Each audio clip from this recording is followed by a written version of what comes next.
at rotatory muscles expanding about one vertebral segment, oriented in an oblique fashion from transverse process to the area of the spinous process, which means they're going to be able to contralaterally rotate. If you add on another muscle here, still layer 6, multifidus, same functions as rotatories, but it's going to be able to impact a greater expanse of the spine. Notice it goes from sacrum all the way up to C2, does not include C1 or the skull. Oops. Okay, we can add on then semispinalis. The ones that appeared there first are semispinalis thoracus because they're in the thoracic region. Again, kind of a diagonal orientation to the muscle, so similar to the other layer 6 muscles, they're going to be able to contralaterally rotate. We can add in the semispinalis cervicus muscles as well, both on the right and left. And then finally, you can add in the semispinalis capitis muscles on the left and right as well.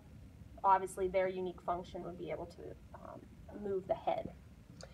So those are our layer 6. Now we can go ahead and start adding back on layer 5. The first ones to come up here are spinalis. These are the ones most medial in the erector spinae group, right and left. Spinalis thoracus, meaning in the thoracic region. The anatomage table does not show us spinalis cervicus for whatever reason, so obviously you would not be asked about it on this particular piece of equipment. Then next in line is the longissimus muscle group. Longissimus capitis on the left was the first one to pop up there. And there's longissimus capitis on the right, part of the erector spinae group, which means they're not going to really rotate. Their primary functions are going to be extension and lateral flexion if they are functioning unilaterally. And then longissimus cervicus, because it's in the cervical region, still just extension and lateral flexion functions. And then the largest part of longissimus is the thoracic region.